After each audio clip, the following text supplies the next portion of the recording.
Yan, dinala namin yan sa aming mga ninuno. Ay parang ginayalaan kami. Sabi ko, ay kahit sabihin ako'y mayabang, wala ka ako silang dugo ni Fernando po. Yeah. Kami ka ako, nasa dugo na namin ng panday. Dahil ang ninuno namin, panday na. Saan sila nagsimula? Dito sa kabilang barangay, sa Bagong Tubig. Mano-mano sila. Mano-mano. Pero sino ang ginagawaan nila dati?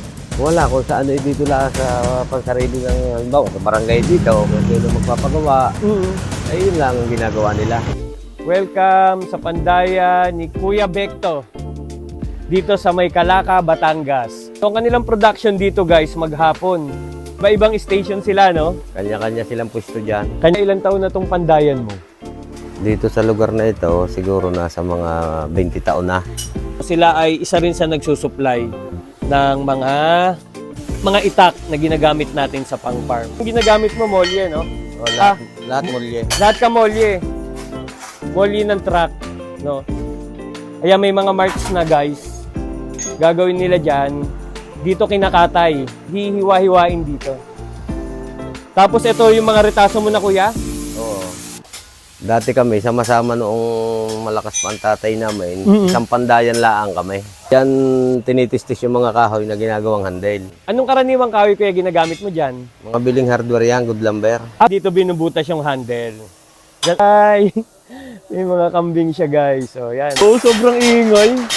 Tsaka ang init kuya. Oo. Palibas, sasanay kami dyan. Ramdam mo yung sahig na umaano. Gumagalaw siya. Pinahina ko pa nga yan. Nasa pinakamahinang adjust yan. Ni-scrap na yan. Ay, scrap na. Eh, ba't may ganito? Anong pinupukpok dito? Diyan, tinatabas yung mga itak ko, kinukurtihan. At dalawa yung nagiinit ng bakal. Oo nga no. Yan guys, abangan natin. Pinupukpukin yan mamaya. Yan. Mga ilang itak kuya kasya dito? 10. Oo, kakatuwa oh.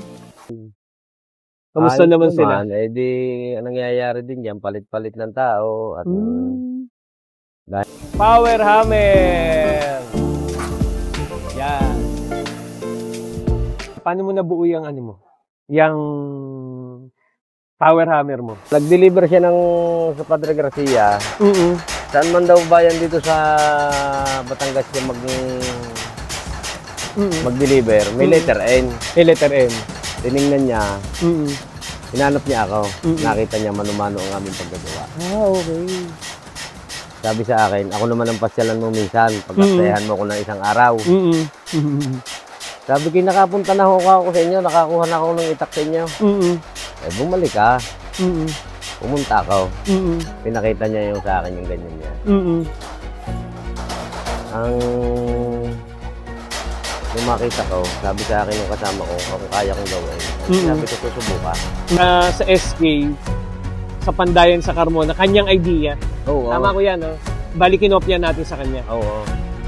Ilang taon bago mo na perfect na pagana ng gusto? Isang taon. Isang taon mong pinag-isipan binuo. Oo, dahil lang unang-una, kulang sa kapital. Merong mga piyensya akong ipagagawa sa machine shop, hindi naman pwede. Palit, isipulay ng panibago. So may mga sumasablay din talaga. No? Marami. Umabot ng 120,000 ang gastos ko dyan bago ko rin nabuo. Pero ang kapalit naman, nakakapag-production ka ng malaki. Mas maaluan maggawa ngayon kaysa dati. Kamusta yung mga, mga kasama natin gumagawa dyan? Nangyayari din yan, palit-palit ng tao. At dahil alam mo ba yan, yung mahirap magtrabaho ng araw-araw na dyan kalaang. Parang doon sila nagsasawa. So bukas, iba naman ang gagawa dyan? Hindi. Yan din mga yan. Basta maluwag ka sa kanila pag hindi sila makakatrabaho. Oo. Pahinga muna sila. Oo. Diyan pinakikinis ang mga itak. Diyan pinakikinis ang mga itak.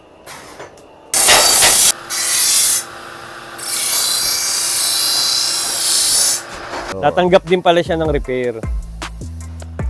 Ano to kuya? Papasubuhan ulit? Papataliman? Oo, papataliman yan. Pag gagawin nila yung mukhang bago. Tagal nang naghahanap sa'yo, mga nakabili ng itak mo, yung may letter N. Anong masasabi mo sa kanila? Ay, kung nagustuhan nila ang aming produkto, hindi sila mag-order.